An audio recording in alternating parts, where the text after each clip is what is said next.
And how are we doing in America in terms of conquering this issue? Probably better than any other country because we have the best law enforcement in the world and we have high-tech solutions that are unbelievable.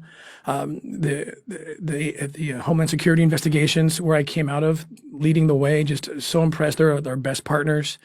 The Internet Crimes Against Children task forces, which we have, are phenomenal. We support those as well, our foundation. But there's still roughly 250,000 children in the United States currently being sold into sex slavery. And that number, thousands of children are brought in from foreign every year. Here's the problem with America is that we are the #1 consumer of child rape videos in the world. Kids are still being brought over and they're still being exploited because if a trafficker can get that child into the United States, the price just went up. He's going to make a lot more money by bringing the product to the market where it's obviously where it's a higher value. And so there's a big problem. And this is why, this is one of the arguments that I made. I had the opportunity to brief the president and Congress and I wrote an op-ed when this whole wall debate was coming up because we've rescued the children in New York City who, but for the wall, they would have been rescued. The kids who were trafficked through the desert with no barrier. And I've talked to these kids, we get them out and they said, once they know, some of them are getting older now and they're looking back, what happened to them? There's one little girl who now works for us. She's in her early 20s. She was kidnapped at 12 years old in Mexico and she was brought up, no barrier, border or anything, marched right into New York City. And between the ages of 12 and 17 years old in New York City, this little girl was raped. We guess about 60,000 times before she was finally set free. And that's the fate of thousands of children. Now she looks back on this and says, you know what? I wish there had been some kind of opportunity, one last opportunity for me. Had there been a border or a wall where they forced the trafficker to take me through the port of entry and I saw that law enforcement officer who, by the way, these guys are trained to look for this. She said, I would have reached out. Help me. It's a one last chance. So I was going crazy during this debate about how a wall does nothing. I was like, tell that to these countless children who were raped hundreds of thousands of times that it means nothing, that there's no opportunity there. So we are a major part of the problem and should be a major part of the solution.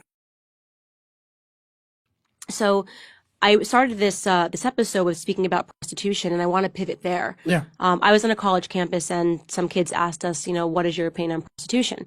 And obviously, my gut instinct that I wanted to say is that while I don't agree with it morally, I do think that people should have the right to do with what they want with their body. But then something in the back of my head said, don't put that answer out there because I don't know that I necessarily agree with that because if prostitution was legal everywhere, there is no doubt that it would impact child sex trafficking. Yeah. So I've thought long and hard about this because I too am very libertarian in my political ideals and love liberty, and I think people should have the right to do what they want to do. I have the advantage that I know who these bad guys are. And most of Amnesty International came out, and I very much disagreed with what their position was. They're trying to promote rights for sex workers. And I get where they're coming from, but they just don't know the bad guys like I know the bad guys. And part of what they're pushing, and in New York State, they're considering a bill to do the same thing. Part of the sex workers' rights, according to Amnesty International and what people are pushing for, is to preserve the rights of the pimp, of the manager of the sex worker. They claim that they need that. Well, I know these guys.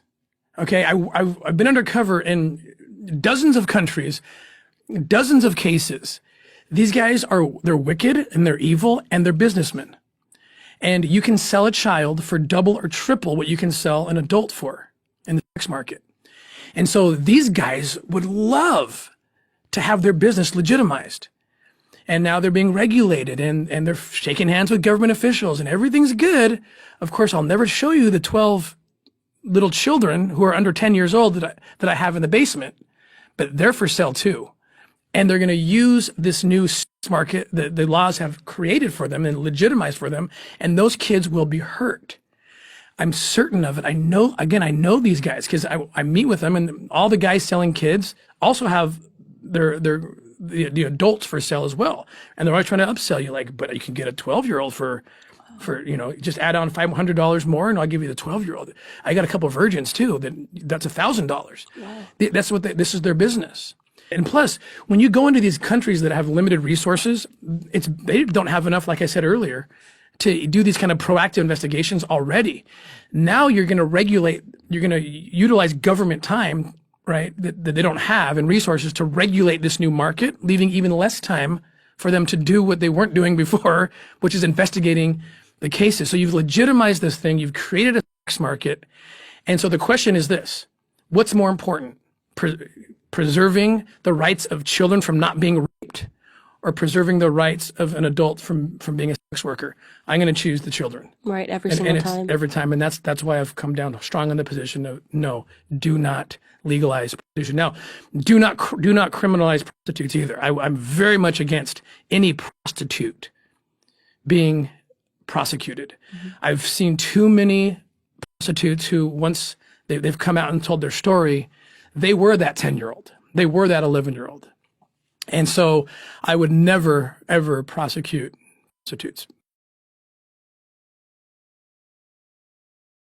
So what I see that people try to do when people defend sex work, and especially, I mean, this is happening on a cultural level. I had one guest who explained to me, actually showed me that Teen Vogue, so, which is appealing to 13-year-old prepubescent young women, has a headline this past year that said sex work is real work, and they go on to defend why sex work should be defended, is defensible, and why we need to open up the laws. And all of this is sort of falling under the umbrella of sexual liberation, and it seems like we never can get sexually liberated enough, right? I mean, it just keeps going, and they need more sexual liberation. And I'm starting to wonder, and I guess just sort of ask myself the questions, if we're really kind of just hitting at, I guess, unweaving the moral fibers of our society. Women, no, we should be able to walk around the streets naked, and we should be able to sell our bodies if we want to. This is freedom. And then when you take a look at it, the thing that's supposed to be freedom is starting to look a lot like bondage. And we are encouraging. I mean, when you look up, and if you're a country and you say, well, America has legalized prostitution in all 50 states, if that was a circumstance, that's a market. I really wonder about where we're going culturally and how this sort of contributes to what you say is the fastest growing criminal enterprise in the world. And and this is the thing, before the interview, I was telling you, the root of that informs everything else is what this is. The fastest growing criminal enterprise in the world is the exploitation of children. And as the more liberal in that sense we become with sexuality, what you said is exactly right. You are leading these kids to bondage. Mm. You're going to create this socio-political environment where children are told, go be free, and go on Instagram and take, shirtless pictures and all these. I know the pimps the traffickers are watching. Their highest their best recruiting tool is our social media platforms. Mm. And I want to be your agent. Come do a photo shoot with me. That's how the kids in the United States, by the way, are being sucked into trafficking. So we are encouraging what they're doing in Vogue and other places. They're encouraging bondage. They just don't realize it because they're ignorant to what is actually happening in the underbelly of this whole country and culture. Are you ready? I'm ready. All right. On your mark, get set, world, I give you Tim Ballard. Hey, world, listen up. There's slavery, and it's not dead. It's alive. And Candace said something very important. She said that it's terrifying to talk about this, and that's my fear, that you're going to turn us off. It takes guts to listen to this interview. It takes guts to engage. And, I used to teach international politics at one time in my life, and my students would talk about, we talked about slavery in the 19th century. Oh, I would have been an abolitionist. I would have stood up. And I have to be the jerk, and it sounds, kind of jerkish to say this, but I had to tell them, you probably wouldn't have been, because understand this, people in the North in the 19th century, they didn't travel into South Carolina or Georgia to see slavery any more than you and I travel to Thailand or Mexico or other high trafficking areas. Not that it doesn't exist here, it does, but it's more hidden. And so look back at history, and if you probably would say, I would have been one of those abolitionists. I would have been Harriet Tubman. I would have been Frederick Douglass. Well, now's your chance, because the parallels are almost exact. It's going on now. Slavery is real. There's more people enslaved than any other time in the history of the world. And there's so much that you can do to help eradicate it and liberate and heal these children. So if you go to OURrescue.org or the NazareneFund.org, learn about how you can get involved to help us liberate the captive. That was perfect. Thank you so much for joining. Thank you. That was just, oh God, I was trying so hard not to cry.